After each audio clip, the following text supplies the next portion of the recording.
मैं दो इम्पोर्टेंट चीजों के बारे में बात करना चाहता हूँ, पर सबसे पहले समझते कि हुआ क्या है। So let's begin. समय रैना एक बहुत popular show India's got talent को होस्ट करते हैं, जो इंडियाज गॉट टैलेंट का एक सरकास्टिक वर्जन है। हर एपिसोड में अलग अलग सेलिब्रिटी जजेस आते हैं जो कंटेस्टेंट के टैलेंट को देखते हैं 90 सेकंड्स के लिए। पर ये शो दूसरे टैलेंट शोज की तरह नहीं है। इसका इंस्पिरेशन एक अमेरिकन शो किल टोनी है, जबकि एंटरटेनमेंट कंटेस्टेंट के टैलेंट से ही नहीं बल्कि जजेस के रिएक्शन और उनके जोक से आता है। इसने ऐसे करा है, जैसे भगवान है। इनमें से कई जोक्स आपको दूसरे कॉमेडी शोज में नहीं मिलेंगे, क्योंकि ये फैमिली एंटरटेनमेंट के लिए शो नहीं है। इस शो के ह्यूमर को डार्क ह्यूमर कहा जाता है और कई जोक्स बहुत एजी होते हैं। शो के सारे एपिसोड YouTube में रिलीज करे जाते हैं और जहां मोस्ट एपिसोड्स फ्री हैं, कुछ बोनस एपिसोड्स भी हैं जो समय रैना के बस YouTube मेंबर्स ही देख सकते हैं। और मेंबर बनने के लिए आपको करीब 60 रुपए देने होते हैं हर महीने के लिए। 8 फरवरी को समय का एक एपिसोड रिलीज हुआ बस मेंबर्स के लिए, जहाँ कई पॉपुलर इन्फ्लुएंसर्स और क्रिएटर्स थे, जैसे आशीष चंचलानी, जसप्रीत सिंह, अपूर्वा मुखीजा और रणवीर अलाबादिया। इस एपिसोड के दौरान रणवीर अलाबादिया ने एक सवाल पूछा, Would you rather watch your parents have every day for the rest of your life? क्या हो गया रणवीर भाई को? Or would you join in once and stop it forever? अब हो सकता है ये जोक ओरिजिनल भी ना हो, क्योंकि 2 हफ्ते पहले एक अमेरिकन यूट्यूब चैनल ओजी क्रू में सेम लाइन बोली गई थी। Would you rather watch your mum and dad have every night for the rest of your life, or join in one time to make it stop and never have to watch it again? अब जिस समय रणवीर ने joke crack किया, तब शायद उनको realise नहीं उन्होंने क्या बोला। पैनल और ऑडियंस भी उनके साथ हंस रही थी, पर एपिसोड के रिलीज होने के कुछ घंटे बाद चीजें बदल गई। ये क्लिप पूरी तरह वायरल हो गई। समय Raina has finally broken silence. Dark humour के नाम पर समाज में गंदगी फैला रहे हैं। बहुत खुदे तरीके से कुछ चीजों को कहा गया है, जैसे ट्विटर या फिर एक्स पर ये वायरल हुई जब @FadedClone17 ने इस क्लिप को पोस्ट किया, जबकि अब ये अकाउंट डिलीट हो गया है। सब लोग इस क्लिप पर रिएक्ट करने लग गए। ये वही आदमी है जिसको देश के प्रधानमंत्री ने एक अवार्ड दिया था। इस आदमी को ये भी नहीं पता कि किस चीज पर जोक मारना चाहिए या फिर नहीं। कई सेलिब्रिटीज भी अपना ओपिनियन देने लग गए, जैसे जर्नलिस्ट और लिरिसिस्ट नीलेश मिश्रा ने क्रिएटर्स और प्लेटफॉर्म को क्रिटिसाइज किया। पर यह मुद्दा बस सोशल मीडिया पर रिस्ट्रिक्टेड नहीं रहा, उसने डिजिटल बाउंड्री क्रॉस कर दी। महाराष्ट्र के चीफ मिनिस्टर देवेंद्र फडणवीस ने भी रिएक्ट किया। फ्रीडम ऑफ स्पीच सभी को है, लेकिन हमारी फ्रीडम वहाँ समाप्त हो जाती है जब हम किसी और के फ्रीडम पर इंक्रोच करते हैं। शिवसेना MP प्रियंका चतुर्वेदी ने कहा कि वो पार्लियामेंट में इसकी आवाज उठाएंगी। ये करनी पड़ेगी। मैं ये तो IT कमेटी में मैं इस मुद्दे को उठाने ही वाली हूँ। प्लेटफॉर्म्स को ये समझना होगा कि you can not just be making profit out of us. जबकि 2 मुंबई के लॉयर्स ने एक पुलिस कंप्लेंट फाइल करी रणवीर और दूसरे क्रिएटर्स के खिलाफ। उन्होंने मुंबई के पुलिस कमिश्नर और महाराष्ट्र के विमेन कमिश्नर को लिखा कि कैसे इंडियाज गॉट टैलेंट महिलाओं को डिसरिस्पेक्ट कर रहा है। कांग्रेस की स्पोक्सपर्सन ने भी रणवीर के खिलाफ एक पोस्ट किया। एपिसोड के रिलीज होने के 2 दिन बाद रणवीर ने अपना पोस्ट डाला माफी मांगते हुए। My comment wasn't just inappropriate, it wasn't even funny. Comedy is not my forte. I'm just here to say sorry. पर उस रात 8 बजे असम के चीफ मिनिस्टर हेमंत बिस्वा शर्मा ने पोस्ट किया एक्स पर कि वो रणवीर और दूसरों के खिलाफ एक FIR दर्ज कर रहे हैं अभद्र चीजों को प्रमोट करने के लिए।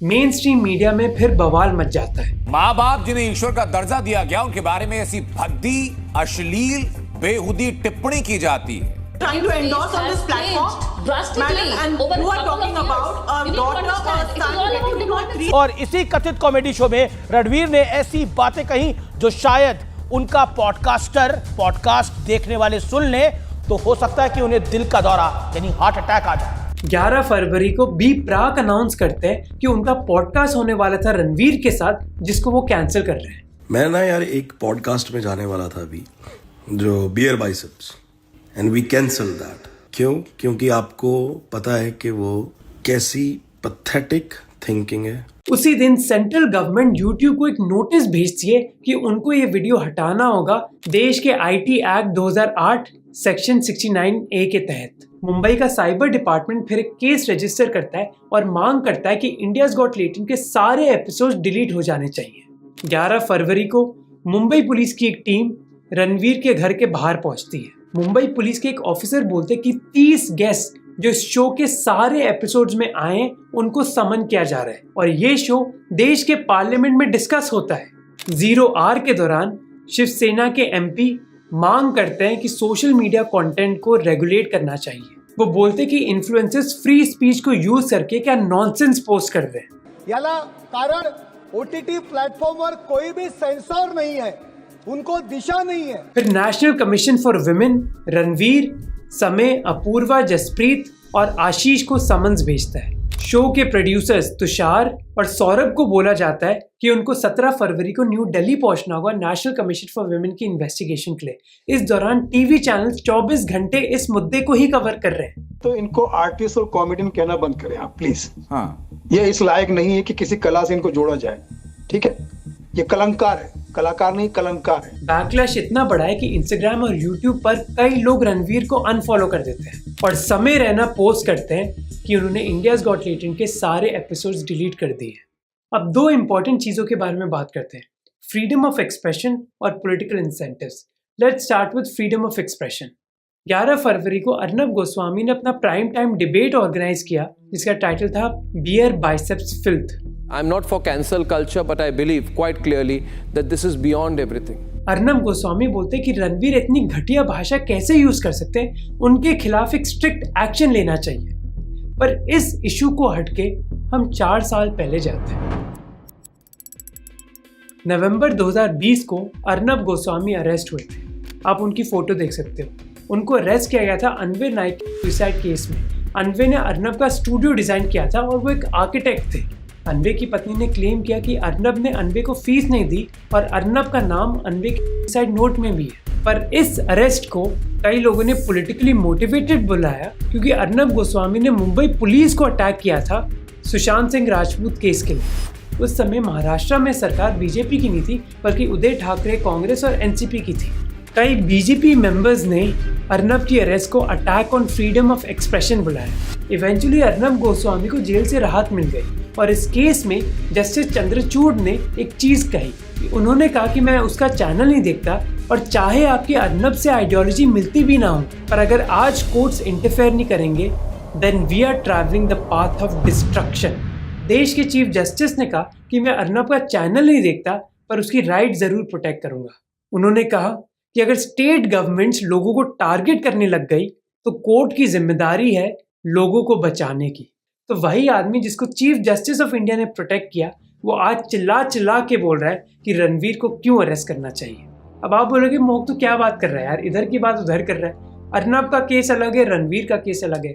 इसीलिए मैं आपको बताना चाहता हूँ कि फ्रीडम ऑफ एक्सप्रेशन होता क्या है। मैंने रिसेंटली रणवीर के डिफेंस में ट्वीट किया तो कई लोग जैसे इन महाशय ने मुझे रिप्लाई किया कि इसका मतलब है कि तुम रणवीर से अग्री करते हो, कैसे संस्कार है भाई तुम्हारे। पर फ्रीडम ऑफ एक्सप्रेशन का मतलब ये नहीं होता कि लोग वही चीज बोल सकते हैं जिससे मैं एग्री करता हूँ, बल्कि उसका मतलब होता है कि लोग वो चीज भी बोल सकते हैं जो मुझे पसंद नहीं है। तो इसका मतलब है कि क्या फ्रीडम ऑफ एक्सप्रेशन में कोई लिमिट नहीं होनी चाहिए? नहीं होनी चाहिए। कौन सी लिमिट्स? अगर कोई हेट फैलाए या फिर वायलेंस की मांग करे तब वो फ्रीडम ऑफ स्पीच नहीं होता और उनको हमें रोकना चाहिए। पर एक बुरा जोक जो एक YouTube वीडियो में बोला जाए, क्या वो एक जोक मेरे लिए फनी था? नहीं। क्या मैं उससे अग्री करता हूँ? नहीं। पर क्या इस वजह से रणवीर को जेल जाना चाहिए? नहीं। इस दुनिया में ऐसी कई चीजें हैं जिससे मैं अग्री नहीं करता, जैसे एनिमल फिल्म। कम लिख माय शो। पर क्या इसका मतलब है कि एनिमल फिल्म को बैन हो जाना चाहिए? नहीं। कई चीजें जो आपको जिंदगी में पसंद नहीं आएंगी पर उससे वो इलीगल नहीं हो जाती। अगर पसंद नहीं है तो उनकी आलोचना करो, चाहे तो रणवीर के घर जाकर धरना करो, उससे माफी मंगवाओ। पर भाई बंदे ने तो अब माफी भी मांग ली, और क्या चाहिए। प्रॉब्लम ये है कि लोग लीगैलिटी और मोरालिटी के बीच में डिफरेंस नहीं समझते। Let them tell their story, their point of view. It's not necessary that you are going to agree with. Don't burden with your opinion. Morality is not equal to legality. Morality आती है personal, cultural और religious belief से। आपके morals मेरे moral से different हो सकते हैं। जैसे कुछ लोग के लिए गाली देना इमोरल होता है जबकि कई लोग के लिए गाली देना इमोरल नहीं होता। तो मॉरल्स लोगों के लिए डिफरेंट हो सकते हैं पर लॉज नहीं। लॉ एक देश में सबके लिए एक समान होता है। अब हमारे देश में वो प्रैक्टिकली नहीं है पर थ्योरी में जरूर है। प्रॉब्लम ये है कि लोगों को लगता है कि जो उनके लिए इमोरल है वो सभी के लिए इलीगल होना चाहिए। अगर गाली देना इलीगल होता तो दिल्ली के आधे लोग अभी जेल में होते। रणवीर का जोक इमोरल जरूर है मेरे लिए, पर इसका मतलब क्या वो इलीगल है? नहीं। इलीगल चीजों के लिए हम लोगों को जेल में डालते हैं और इमोरल चीजों के लिए हम लोगों को क्रिटिसाइज करते हैं। इन दोनों चीजों में डिफरेंस है।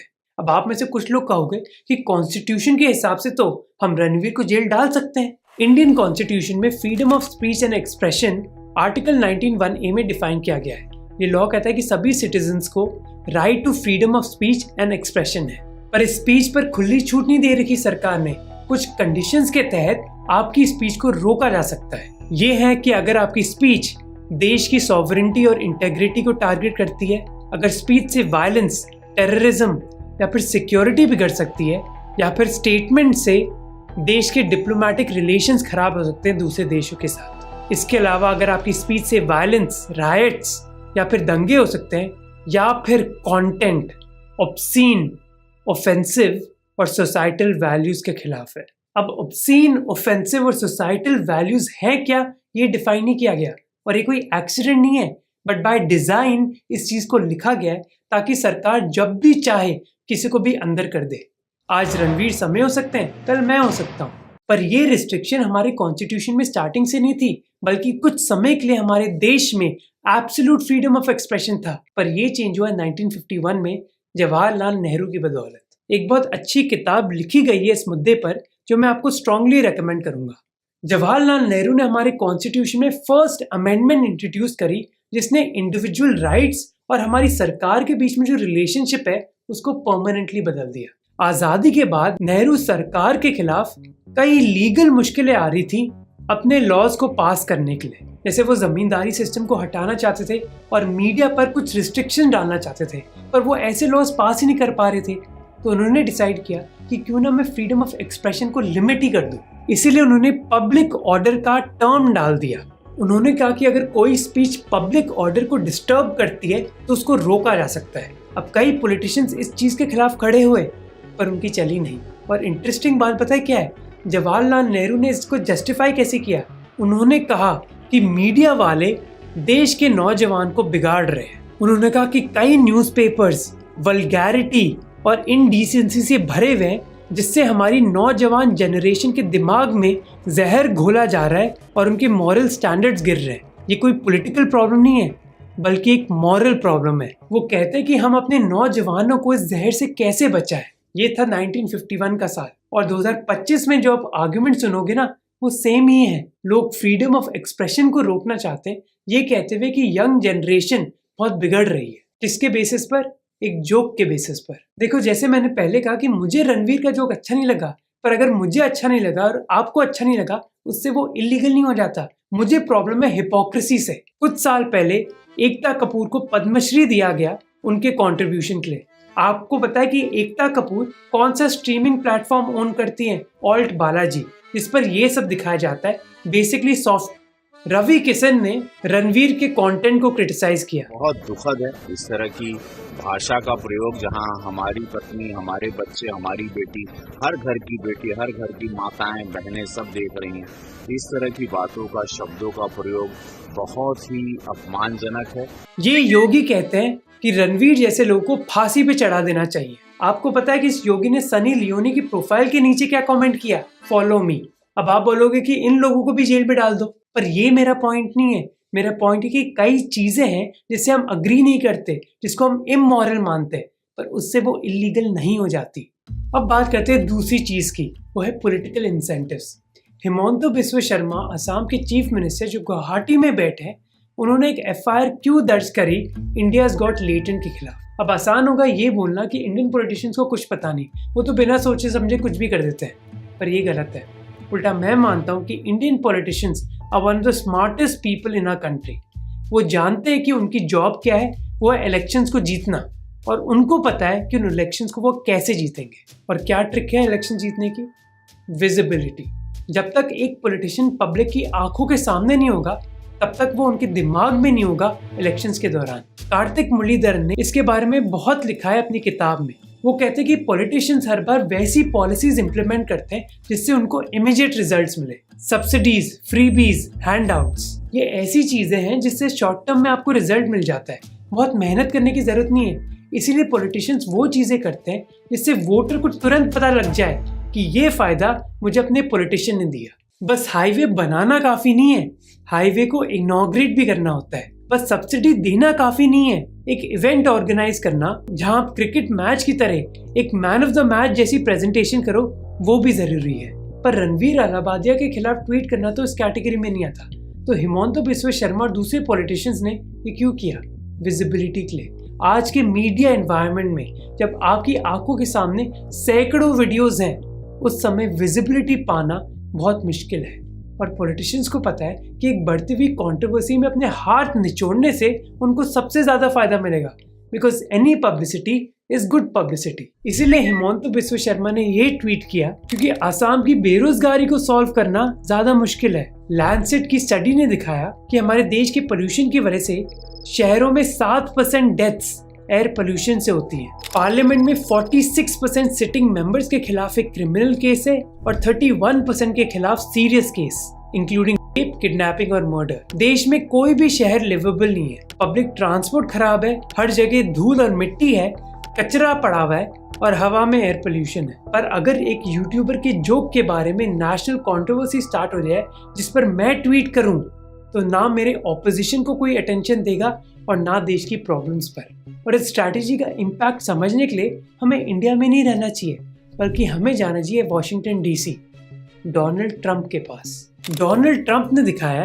कि अटेंशन को डोमिनेट करके किसी भी लीडर को कितना फायदा मिलता है। 30 साल पहले पॉलिटिशियंस डिबेट करते थे मुद्दों पर लोगों को कन्विंस करने के लिए। उस समय स्ट्रैटेजी होती थी कि पहले लोगों का अटेंशन मिल जाए, जब अटेंशन मिल गया मुझे, तब मैं उनका माइंड चेंज करने की कोशिश करूंगा किसी भी पब्लिक पॉलिसी पर आज अटेंशन ही गोल है। इसलिए हर पॉलिटिशियन एक दूसरे के खिलाफ लड़ाई कर रहा है विजिबिलिटी के लिए। और विजिबिलिटी पाने के लिए सब पॉलिटिशियंस कर क्या रहे हैं? चिल्ला रहे हैं। इमेजिन करो कि एक कमरे में कई लोग एक दूसरे के साथ बातें कर रहे हैं और सडनली एक आदमी आता है और वो लाउड स्पीकर पर चिल्लाने लग जाता है। अब ये मैटर नहीं करता कि वो बोल क्या रहे हैं और उनकी बातों में कोई लॉजिक है या फिर नहीं। मैटर ये करता है कि सब लोग अभी उनको ही सुन रहे हैं। और यही हो गया हमारी पॉलिटिक्स में। और एक बार पॉलिटिशियंस इन्वॉल्व हो गए तो हमारी मीडिया चैनल्स ने भी छलांग लगा दी। माँ बाप जिन्हें ईश्वर का दर्जा क्यों? क्योंकि जो दिखता है वही बिकता है। और ये साइकिल हर हफ्ते हमारे देश में रिपीट होता है। कुछ हफ्ते पहले सैफ अली खान नेशनल न्यूज थे, 3 साल पहले आर्यन खान की अरेस्ट नेशनल न्यूज थी, उससे पहले सुशांत सिंह राजपूत की डेथ। और हर मौके पर अर्नब गोस्वामी चीख चीख कर आपको बोल रहे थे जैसे मान लो उनका लाइफ मिशन है। पर कुछ दिन बाद सब गायब, तमाशा खत्म हुआ और सब लोग अपने घर चले गए। क्या किसी आम आदमी की प्रॉब्लम सॉल्व हुई? नहीं, पर लोगों को एंटरटेनमेंट मिल गया और पॉलिटिशियंस को डिस्ट्रैक्शन। मैं ये नहीं कह रहा कि आर्यन खान का ड्रग केस हो या फिर सैफ अली खान का अटैक केस हो, उन पर कुछ भी अटेंशन नहीं होना चाहिए। मेरी प्रॉब्लम है कि कितना ज्यादा अटेंशन दिया जाता है इन मुद्दों पर एक ऐसे देश में जहां गरीबी, भुखमरी अभी भी नॉर्मल चीजें हैं। आप खुद इमेजिन करो कि अभी असम पुलिस की एक टीम है जो गुवाहाटी से मुंबई आ रही है इन्वेस्टिगेशन के लिए, एक ऐसी स्टेट में जहाँ 13,000 पुलिस कर्मियों की कमी है। पॉपुलर राइटर नोआम चॉम्स्की ने एक प्रोपेगेंडा मॉडल के बारे में बात करी थी, जहां वो कहते कि कुछ मुद्दों को जानबूझकर एम्पलीफाई किया जाता है और दूसरों को इग्नोर। सेलेक्टिव आउटरीच जो हो रहा है रणवीर के जोक के बारे में, वो इसलिए नहीं है क्योंकि लोगों को समाज की परवाह है, बल्कि ये एक बहुत कन्वीनियंट चीज है। अब ये जो पूरा इकोसिस्टम है पॉलिटिक्स और मीडिया का, ये एक दूसरे के साथ काम कर रहा है। कुछ हफ्ते पहले मैंने ये वीडियो बनाया था रणवीर के एक पॉडकास्ट के बारे में, और उसके नीचे लोग कमेंट कर रहे हैं कि मोहक ने तो उसका डाउनफॉल प्रेडिक्ट किया था। भाई, मैंने रणवीर को क्रिटिसाइज नहीं किया था, उसके कंटेंट को क्रिटिसाइज किया था। दोनों में डिफरेंस है। मैं रणवीर के कंटेंट को क्रिटिसाइज करता हूँ, इसका मतलब ये नहीं है कि मैं चाहता हूँ कि वो जेल जाए। इनफैक्ट अभी रणवीर और समय पुलिस एक्शन फेस कर रहे हैं और मैं नहीं, ये बस लक की बात है। मैंने कई वीडियोस बनाए जिसके लिए कन्वीनियंटली मुझे जेल में डाला जा सकता है, क्योंकि मुद्दा रणवीर के जोक के बारे में है नहीं, मुद्दा है कि कौन कब वायरल हो रहा है। और अगर आपका बुरा वक्त निकला और एक पॉलिटिशियन उस समय अटेंशन चाहता है तो आपके खिलाफ पुलिस केस दर्ज। और अगर आप इस सिचुएशन को चेंज करना चाहते हो तो अपने आसपास के लोगों का अटेंशन बदलो। पिंड कमेंट में आपको एक लिंक मिलेगा जहां कई इमेजेस शेयर करी हैं जो मेरे हिसाब से हमारे देश के कोर इश्यूज पर फोकस वापस लाती है। अगर आप इस सिचुएशन को बदलना चाहते हो तो उन इमेजेस को व्हाट्सएप ग्रुप और सोशल मीडिया पर शेयर करो ताकि लोगों का ध्यान उस तरफ जाए। डिस्ट्रैक्शन को जीतने मत दो।